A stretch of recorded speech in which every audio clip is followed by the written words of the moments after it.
Good evening again. It's still Wednesday, November 12th, and for the purposes of our third story in the countdown, the number is 1,455. That would be the number of the days until the next presidential election, November 6, 2012. 3 years, 11 months, 25 days for Republicans to clean up their act, or the exact opposite, before making another run at the White House. A topic high on the agenda at the Republican Governors Association meeting getting underway today in Miami, Florida. Florida Governor Charlie Crist hosts, himself a jilted candidate, passed over for the VP slot for Sarah Palin. More about her presently. The three-day event supplying ample opportunity for political odds makers to hedge bets on who will be anointed. Among the headliners, upon whose shoulders rests the future of the GOP, if any, Minnesota's Governor Tim Pawlenty, Louisiana's Bobby Jindal, both once thought to be on the McCain shortlist. Jindal and Mississippi's Haley Barbour both taking part in an '08 post-mortem, the latter later honored at a special dinner. And former McCain campaign co-chair, ex-eBay CEO Meg Whitman, rumored now to be eyeing Arnold Schwarzenegger's office in 2011, on the docket for a press roundtable. As for Governor Palin, her day back in that white-hot spotlight of the lower 48 tomorrow, with a morning news conference followed by a speech and a slot on a panel discussion titled Looking Towards the Future, the GOP in Transition. Asked this morning whether she is the party's future, quote, "I don't think it's me personally. I think it's what I represent. Everyday hard working American families. A woman on the ticket perhaps represents that. It would be good for the ticket. It would be good for the party. I would be happy to go do whatever is asked of me to help progress this nation." Meanwhile, McCain, on his 14th appearance on The Tonight Show last night, revealed his own future intentions, if any. In 2012, you'll be 76. Still a young man. Yep. Here we go again. Gonna give it another shot? Yeah, I'm ready to go again. Ready to go again? Yeah.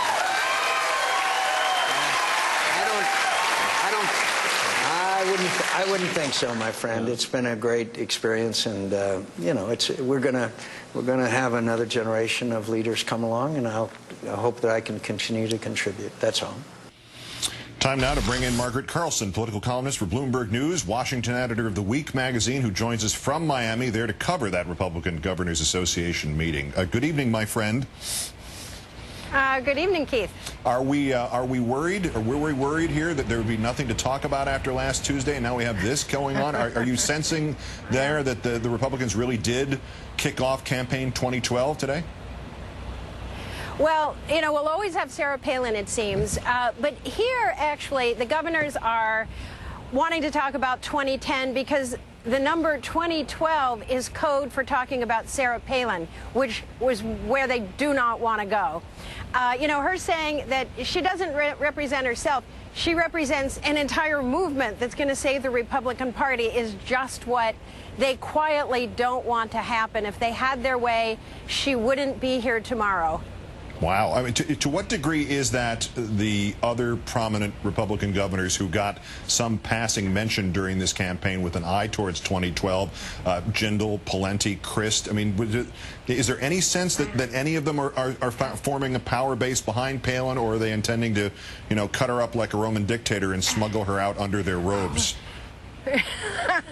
Well, they only say that quietly, Keith. Each of the, you know, sort of Crist has his own posse following him wherever he goes. The lights come on.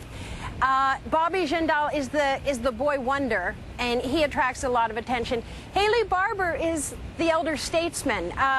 One easily doubled his black vote in Mississippi, the only governor to actually come out well from Katrina. Mississippi did so much better in repairing itself than Louisiana. And he will only talk about 2010 and the governors. And you know, the governors, after covering the campaign, Keith, it's so strange to be among Republicans who aren't ideologues.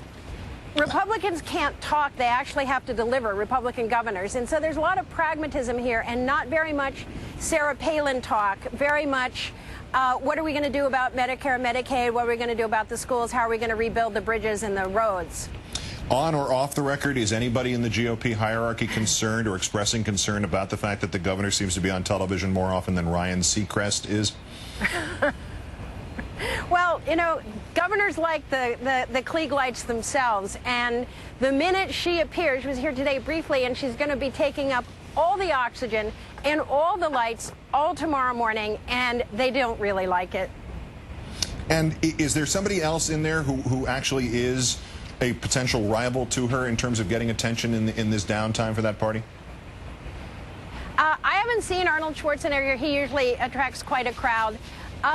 Meg Whitman is a little bit shy, but I guess if she really mounts this challenge to Schwarzenegger, she'll get more attention. And as I said, Bobby Jindal is the new young star, gets a lot of attention. But Sarah is just a star in her own orbit.